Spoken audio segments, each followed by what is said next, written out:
Miller, 160 millones de niños y niñas de entre 5 y 17 años, es decir, 1 de cada 10 niños del mundo, trabajan.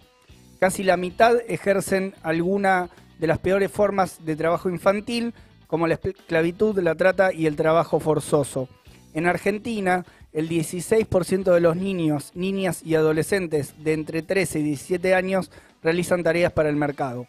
El dato surge de un estudio de la Oficina de la Organización Internacional del Trabajo en la Argentina, elaborado junto al UNICEF y al Ministerio de Trabajo, Empleo y Seguridad Social de la Nación, a partir de información relevada en noviembre del año 2020. La pandemia recrudeció estos números. Estamos en comunicación con Gustavo Ponce, que es especialista de trabajo infantil en la OIT, para profundizar en este tema tan importante pero también poco difundido. Buenos días, Gustavo. Leo Améndola, Tomás Máscolo y Lucía Ortega, te saludamos. Buenos días, muchas gracias por el llamado. Gracias por la comunicación, por conectarte. En Argentina, que las infancias y las adolescencias trabajen de manera remunerada o no, constituye un delito y sin embargo es una realidad bastante extendida, ¿no? ¿Cuáles son las principales causas del empleo infantil, tomando también los datos del último informe que elaboraron? Bueno, el trabajo infantil es un fenómeno complejo por el cual tiene, digamos, deriva o se basa en varias causas. Una de ellas, claramente, digamos, es la economía familiar, o sea, lo que es la condición laboral de los padres. Eh, Hablamos de los ingresos familiares. El trabajo infantil se inscribe justamente, digamos, la mayor parte de los niños y niñas trabajan con sus familias, aproximadamente el 60-70% de ellos lo hacen con su grupo familiar. Entonces, la economía de los hogares es una de las causas que lleva y que impulsa al trabajo infantil. O sea, las formas de contratación precarias o un pago, las formas de pago a destajo también, es algo que también incide, digamos, en el trabajo infantil. Otros elementos claramente tienen que ver justamente con los lugares donde deberían estar los niños, niñas y adolescentes y que a veces no ocurre así, como es la escuela. La escuela es algo que realmente frena el trabajo infantil, que es el lugar donde deberían estar, y en algunos casos esto no ocurre, digamos, el trabajo infantil atenta contra lo que es la trayectoria escolar, y claramente después hay otros factores vinculados al tema de protección social, acceso a la salud, y también hay un factor que ya depende más de una cuestión de percepción del trabajo infantil, que es una gran tolerancia social.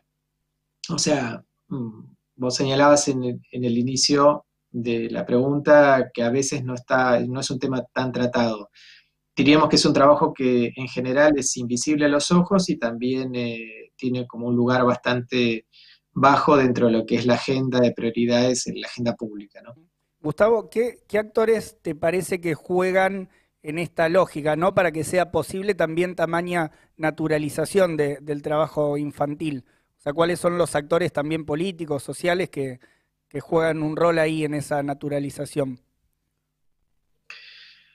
Bueno, no se trata en este caso de buscar culpables, sino me parece de ampliar una mirada, de realmente darle el valor que tiene. Estamos hablando de que el 10% a nivel mundial trabaja. En la Argentina, ya en la medición del 2017, veíamos que era el 10% de la población, pero si íbamos al ámbito del agro, es el doble, son 2 de cada 10. Que no se considere problema se basa, digamos, creemos que se basa en cierta matriz simbólica de percepción de la realidad, ¿no?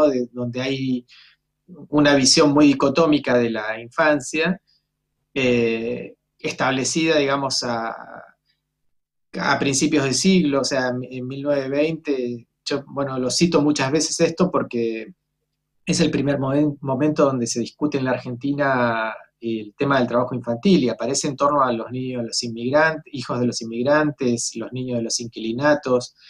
los niños que no entraban, digamos, en la categoría del guardapolvo blanco Claro. y la escuela pública, ¿no? Entonces ahí el trabajo aparece como disciplinador y ahí el trabajo aparece como un elemento que claramente los aleja del mundo del delito. Esa conexión es una conexión, o sea, en realidad el chico no es que debería estar trabajando para no, eh, no delinquir, debería estar jugando, debería estar aprendiendo y siendo cuidado por adultos. Es una vinculación, digamos, muy particular que se hace y que lo que estamos proponiendo, justamente de trabajar con de llevar estos mensajes a los medios, es no culpabilizar a las familias y mostrarle que realmente esto atenta contra el desarrollo de los niños. Claro, incluso sacar un poco el estigma, porque en cierto sentido es eso. Hay dos datos que a mí me interesaron del informe. El primero es que 1 de cada 10 adolescentes buscó trabajo en la pandemia y el segundo es que en la Argentina el 70% del trabajo infantil está concentrado en lo que es el ámbito rural. ¿Qué otros datos de su informe usted le gustaría destacar o encontraron datos nuevos después de publicar este informe? Bueno, dos cosas con lo que decís. A nivel global, lo que hay que destacar es que siempre la tendencia fue descendente, o sea, estamos midiendo el trabajo infantil a nivel global desde el 2000, año 2000, cada 4 años, y esta tendencia siempre fue decreciente, y es entre el año 2016 y 2020, que es lo que aparece en la estimación global, lo que aparece es un estancamiento. Esto es una novedad, o sea, claramente no es una buena noticia. En la región sí hubo un descenso de 10,5 millones a 8,2 millones. Y ya yendo al país, a la Argentina, tenemos una medición del 2017 y después esta medición sobre adolescentes. Es difícil comparar porque son mediciones distintas, entonces no podemos Claro. tener una tendencia. Pero claramente lo que se ve en esta última medición, ¿de qué hogares estamos hablando? Estamos hablando de hogares donde los padres generalmente tienen deudas económicas, donde están en quintiles de pobreza, o sea, son hogares pobres, donde el acceso a la educación es algo que, bueno, es mucho más frecuente, la repitencia y el abandono, y eso está muy estudiado, digamos, acá en Argentina, en los grupos en los niños que trabajan con respecto a aquellos que no. Y también, digamos, algo que se ha incrementado mucho con el tema de la pandemia es lo que es el trabajo infantil doméstico. Si hay un trabajo invisible, si el trabajo infantil es invisible, el trabajo infantil doméstico lo es más, Claro. porque está de puertas adentro, ¿no? Claro, porque tiene que ver también con los cuidados que también se redoblaron producto de la pandemia. Sí, Exacto. muchísimo cómo afecta también, o sea, y va de la mano también de cómo afectó a las familias en general, ¿no? Y probablemente también veíamos en el caso del trabajo hacia las mujeres, en particular de familias trabajadoras que tienen que hacer doble tarea. Respecto del informe, Gustavo, te queríamos consultar también si surge algo, o primero si es una evaluación más general, digamos, del mundo del trabajo infantil, o si también hay ahí algunos elementos destacados de firmas, empresas importantes que jueguen un rol, digamos, o sea, por un lado está el tema, ¿no?, del trabajo rural y todo, que más bien da la impresión de que está en un grado de informalidad grande, pero también si hay sectores, digamos, más identificados donde el trabajo infantil aparece con fuerza como un elemento, ¿no? Eh, en realidad, y muchas veces me preguntan en qué Claro. sectores, cuáles son los sectores más críticos, y sin embargo, creo que por ahí hay que preguntarse al revés y es cuáles son los sectores libres de trabajo infantil. Y es Ujú. muy difícil identificar uno. Uno podría decir que, bueno, aquellos sectores o aquellos sectores productivos que exportan la mayor parte de su producción, como es el limón, que hay poco consumo interno y la mayor parte va hacia afuera, o los arándanos. Pero el trabajo infantil se suele filtrar en muchos elementos de la cadena. O sea, no hay una contratación directa por parte de los empleadores, pero muchas veces existe, digamos, la práctica y no es. y es algo que todavía es habitual, de trasladar toda una familia, se traslada toda una familia, se contrata toda una familia, ¿no? Eh, Insisto que las formas de pago es un tema a revisar, el pago a destajo es un punto a revisar, porque claramente si se paga por bulto, eh, por uva, no sé, un canasto de uva o los bolsos de yerba mate, eh, lo que importa, o el tema de la frutilla, digamos, como que también se paga del mismo modo, importa tener una mayor cantidad, digamos, en el menor tiempo posible, y como las pagas son tan bajas, se utiliza, digamos, la mayor cantidad de mano de obra Claro, o posible. sea, se refuerza en ese Sí, caso con trabajo también infantil, puede ser una forma de reforzar ese trabajo que por ahí la familia no llega. Claro, o mismo, por ejemplo, lo que usted mencionaba al comienzo, de que necesitan manos chiquititas también para agarrar el limón, para agarrar el arándano, o sea, es también medio una excusa. O mismo contratar a toda una familia para decir, bueno, no tengo dónde dejar a mis hijos y los tengo que llevar conmigo.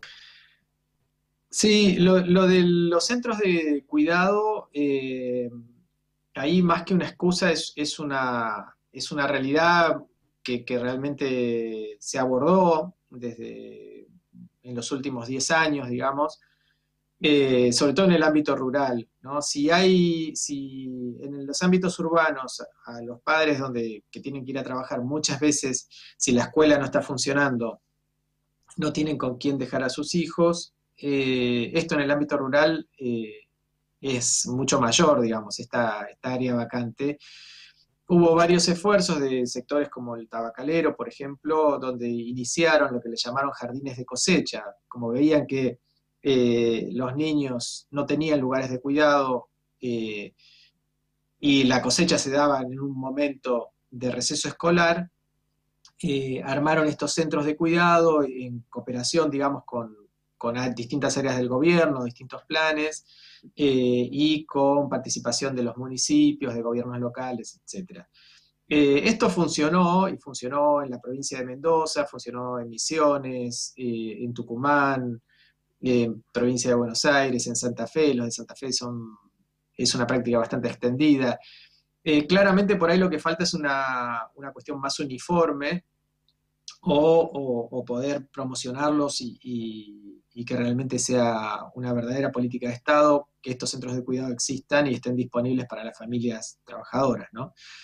Eh, Ese es un tema, digamos, sobre el que se ha avanzado, pero que todavía, digamos, falta todavía, y es uno de los elementos que hace que un niño esté acompañando a sus padres, ¿no? Claro. O sea, a veces no están trabajando, pero no tienen dónde dejarlos, y están en lugares donde no deberían estar.